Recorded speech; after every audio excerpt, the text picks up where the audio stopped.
അസ്സലാമു അലൈക്കും വറഹ്മത്തുള്ളാ.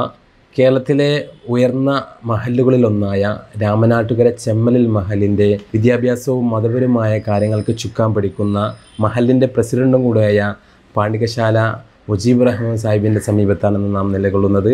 അദ്ദേഹത്തിനോട് നമുക്ക് മഹലിൻ്റെ പ്രവർത്തനങ്ങളെക്കുറിച്ച് ചോദിച്ചറിയാം. അസ്സലാമു അലൈക്കും വറഹ്മത്തുള്ളാ.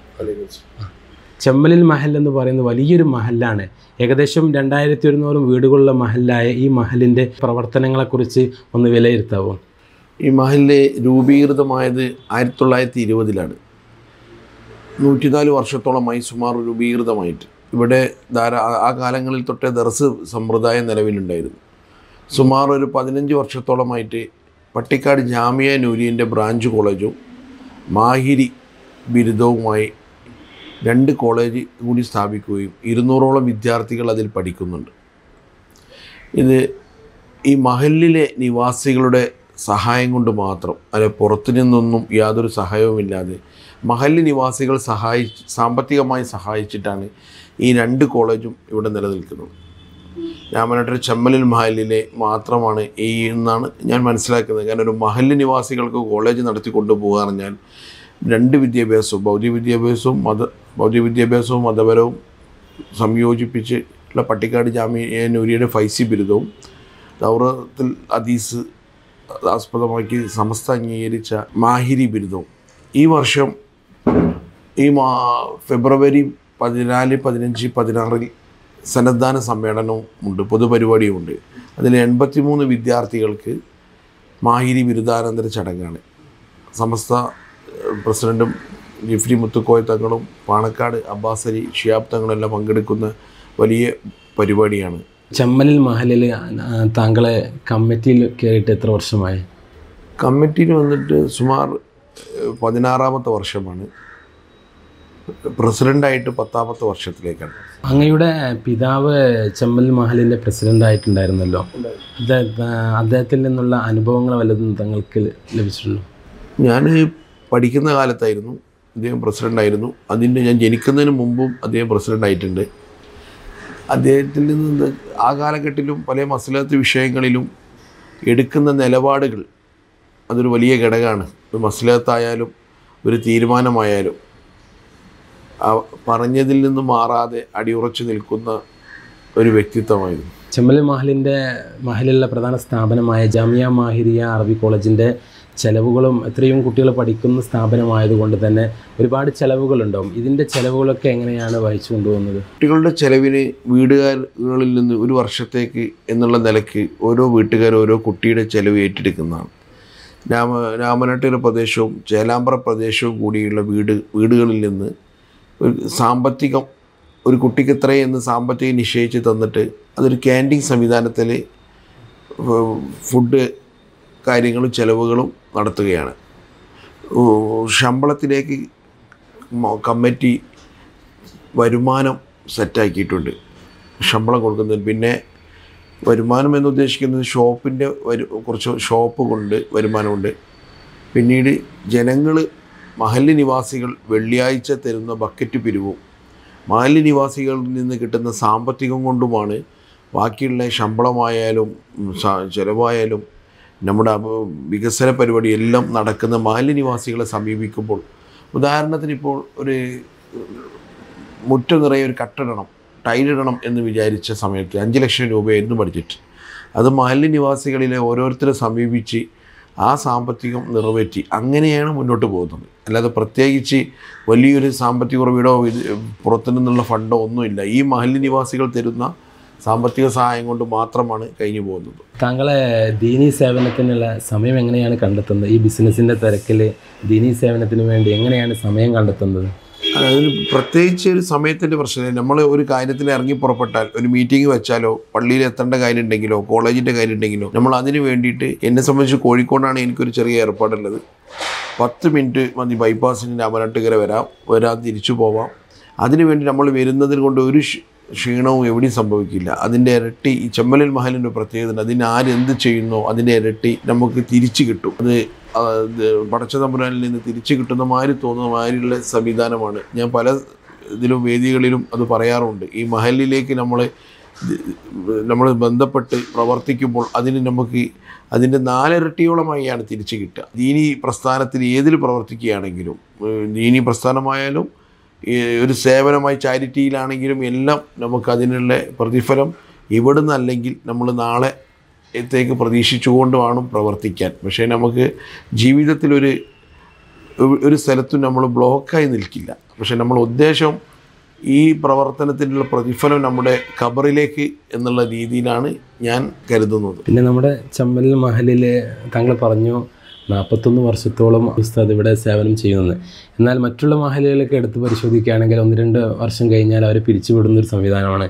അപ്പോൾ ഈ ഒരു ഉസ്താദിനെ എത്രത്തോളം ഇവിടെ പിടിച്ചു നിർത്താനുള്ള പ്രചോദനം എന്താണ് ഉണ്ടായത്? ഉസ്താദിന് ഈ മഹലിൻ്റെ നിവാസികളെ ഒന്നിച്ചു നിർത്തുവാനും ഇവിടെ ഏത് വിഷയമുണ്ടെങ്കിലും മസലത്തിൽ ഇടപെടുവാനും സംസാരിക്കുവാനും, ഇവിടെ ഈ ഞങ്ങളുടെ ചമ്മൽ മാലി ഇതുവരെ ഒരു അഭിപ്രായ വ്യത്യാസമോ ഒരു മറ്റുള്ള സ്ഥലങ്ങളിലുള്ള പോലെയുള്ള ചേരി തിരിഞ്ഞുള്ള ഗ്രൂപ്പ് പ്രവർത്തനങ്ങളൊന്നുമില്ല. ഒരു ഐക്യമാണ് ഈ മഹലിലെ ഏറ്റവും വലിയ ഘടകം.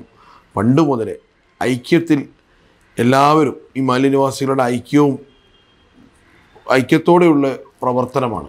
അതിൽ ഏറ്റവും അലിഞ്ഞു ചേർന്നിരിക്കുന്ന ഒരു വ്യക്തിത്വമാണ് നമ്മുടെ ടി.കെ. അബൂബക്കർ മുസ്ലിയാർ എന്ന മഹല്ല് ഖാദി.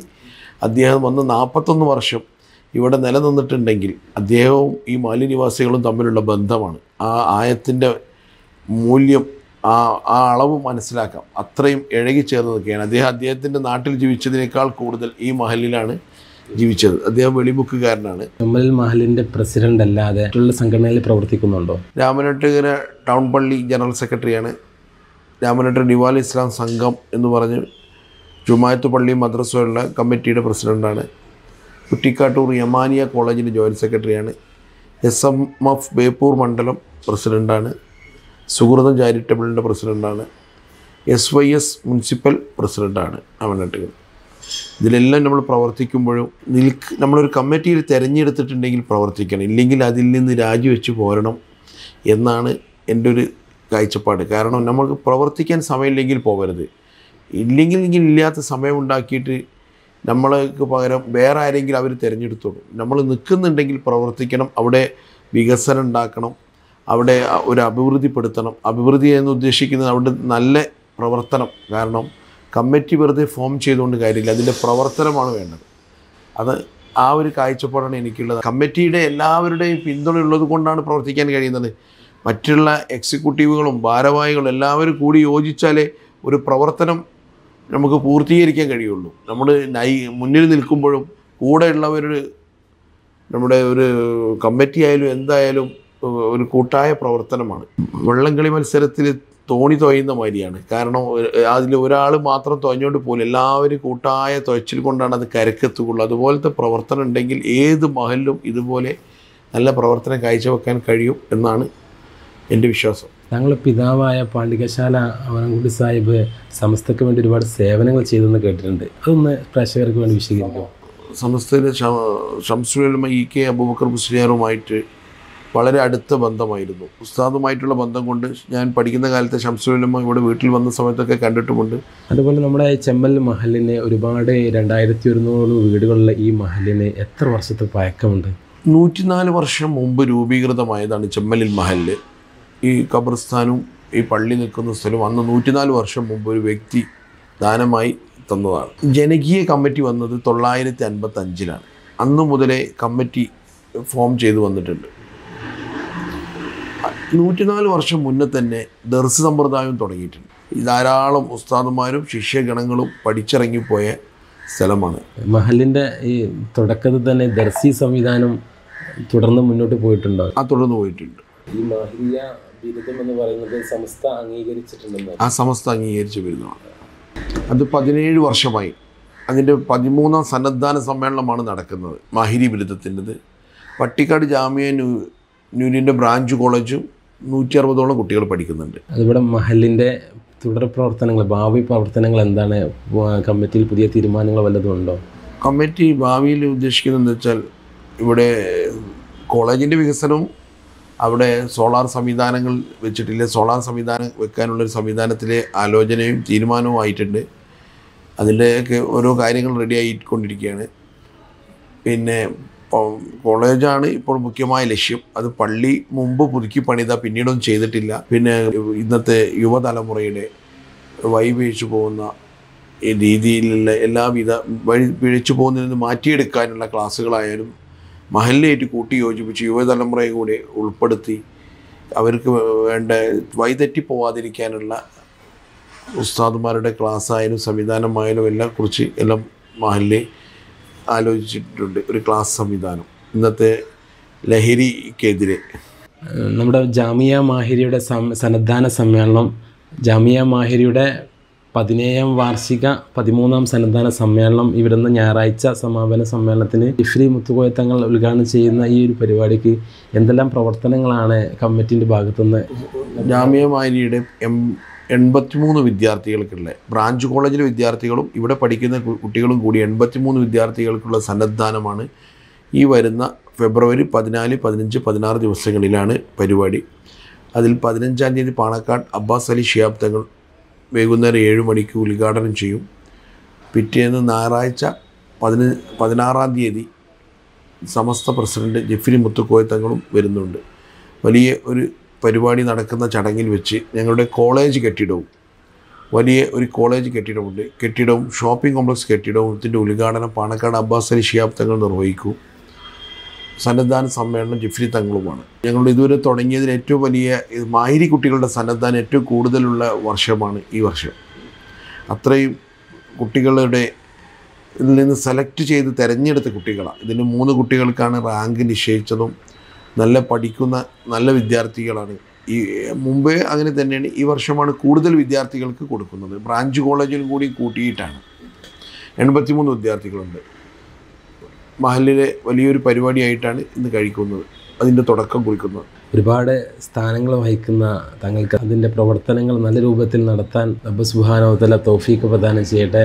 അങ്ങയുടെ വിലപ്പെട്ട സമയം ഇതിനു വേണ്ടി നമ്മുടെ സമ്മേളനത്തിൻ്റെ പ്രചരണത്തിൻ്റെ ഭാഗമായി ചെലവഴിച്ചതിന് വളരെ നന്ദി. അള്ളാഹു താങ്കൾക്ക് ദീർഘായുസ്സും ആഫിയത്തും പ്രദാനം ചെയ്യട്ടെ. അങ്ങയുടെ ബിസിനസ്സിലൊക്കെ അള്ളാഹു ബർക്കത്ത് ചെയ്യട്ടെ. ആമീൻ. അസ്സലാമു അലൈക്കും.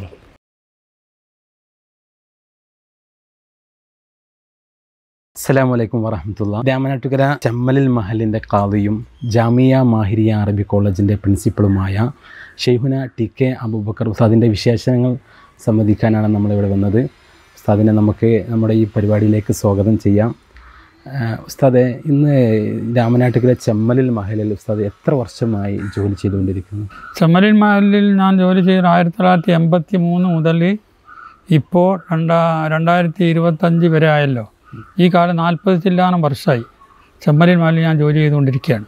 41 വർഷമായി ഉസ്താദ് ചെമ്മലിൽ മഹലിൽ ജോലി ചെയ്യുന്ന സാഹചര്യത്തിൽ കമ്മിറ്റിയുടെ ഭാഗത്തുനിന്ന് ഒരു ആദരവ് ഈ വർഷം ലഭിക്കുമെന്ന് നമ്മുടെ പ്രസിഡന്റ് മുജീബ് റഹ്മാൻ പറഞ്ഞിട്ടുണ്ട്. അതായത് അതിൻ്റെ ആദരവ് എന്ന് പറഞ്ഞാൽ നമ്മൾ ഇന്നേവരേക്ക് നിന്നതിൽ നിന്ന് ഇപ്പം മുജീബ് റഹ്മാൻ്റെ ബാപ്പ അവിടെ പ്രസിഡൻ്റായിരുന്നു. ആ പ്രസിഡൻ്റായിരുന്ന കാലത്ത് ആ നിലക്കാണ് മുജീബ് റഹ്മാൻ പ്രസിഡൻ്റായി വന്നത് സത്യത്തിൽ. പിന്നെ അവറാമുട്ടിയാജി തന്നെ ദീർഘദർശിയുള്ള മനുഷ്യനാണ്. ഒരു ഉദാഹരണം ഞാൻ പറഞ്ഞുതരാം. ഒരു കക്ഷി വന്നിട്ട് എന്നോട് തലാഖിൻ്റെ വിഷയം വേണ്ടി കോടതി പോയി പറയാൻ വേണ്ടി എൻ്റെ അടുത്ത് വന്നു. അപ്പോൾ ഞാൻ വെറുതെ ഓണമൊക്കെ രാമട്ടിലെത്തിയപ്പം ആചാരൊന്ന് കാണാൻ വെച്ചു. അപ്പോൾ ഈ കക്ഷീൻ്റെ കൂടെ ഞാൻ പോകുന്നത്. അപ്പോൾ ആചാരോട് ഞാൻ പറഞ്ഞു, ഇങ്ങനെ തലാഖ് വിഷയം കോടതി പോകരുത് അറിയുന്നുണ്ട്. കാരണം തലാഖ് ചൊല്ലിയത് പിന്നെ ഭർത്താവല്ലേ, നിങ്ങൾ പെണ്ണിൻ്റെ ആളല്ലേ, നിങ്ങൾ നിക്കാഹിൻ്റെ പ്രശ്നം ഉണ്ടാകാനേ പോകണ്ടുള്ളൂ, നീ കോടതി വിളിക്കുമ്പോൾ നോക്കാറുണ്ട്. അപ്പോൾ അന്നേരക്ക് ബുദ്ധിപരമായ കാര്യങ്ങൾക്ക് കൊണ്ട് കൈകാര്യം ചെയ്യുന്ന ഒരാളായിരുന്നു അവറാമുട്ടിയാജി. അയാളുടെ മകനാണ് ഈ ബാബു. അന്നൊക്കെ കുറേയൊക്കെ ബാവും ഒക്കെ കണ്ടെത്തി നോക്കുന്നുണ്ട്. ഇനിയും ബാബുവിന് അന്നലക്ക് തന്നെ ജനങ്ങളെ നല്ല നിലക്ക് നല്ല തൃപ്തിപ്പെട്ട രൂപത്തിൽ കൊണ്ടുപോകാൻ അവനക്ക് തൗഫീഖ് ചെയ്യട്ടെ എന്ന് എനിക്ക് പ്രാർത്ഥന ഉണ്ട്. അവന് മാത്രമല്ല, അതുപോലെ കമ്മിറ്റി മെമ്പർമാർക്കൊക്കെ തന്നെ നല്ല തൃപ്തിപ്പെട്ട രൂപത്തിൽ കൊണ്ടുപോകാൻ നല്ല തൗഫീഖ് കൊടുക്കട്ടെ ഞാൻ പ്രാർത്ഥിക്കാറുണ്ട്. അത് ആ പ്രാർത്ഥിക്കാറുണ്ട് എന്ന് നിങ്ങൾ അഭിമുഖത്തിൽ നിങ്ങളോടും പറയുന്നു. നമ്മുടെ ഈ ചെമ്മലിൽ മഹലിൽ ഇനിയും ഒരുപാട് വർഷം ഉസ്താദിന് സേവനം ചെയ്യാനുള്ള ആരോഗ്യവും ആയുസ്സും ഉണ്ടാകട്ടെ എന്ന് പ്രാർത്ഥിച്ചുകൊണ്ട് ഉസ്താദിൻ്റെ വിലപ്പെട്ട സമയം ഇതിനു വേണ്ടി ചെലവഴിച്ചതിന് പ്രത്യേകം നന്ദി അറിയിക്കുകയാണ്. അള്ളാഹു ജോലിയിലും കുടുംബത്തിലൊക്കെ അള്ളാഹു ബർക്കത്ത് ചെയ്ത് അനുഗ്രഹിക്കട്ടെ. ആമീൻ. അൽഹംദുലില്ലാഹി റബ്ബിൽ ആലമീൻ വസ്സലാത്തു വസ്സലാമു അലാ സയ്യിദിനാ മുഹമ്മദ് വഅലിഹി വസഹ്ബിഹി അജ്മഈൻ.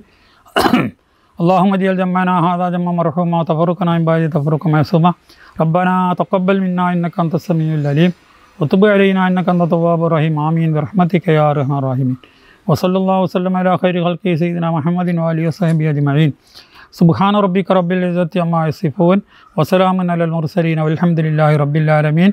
അസ്സലാമു അലൈക്കും വറഹ്മത്തുള്ളാഹി തആല വബറകാതുഹു.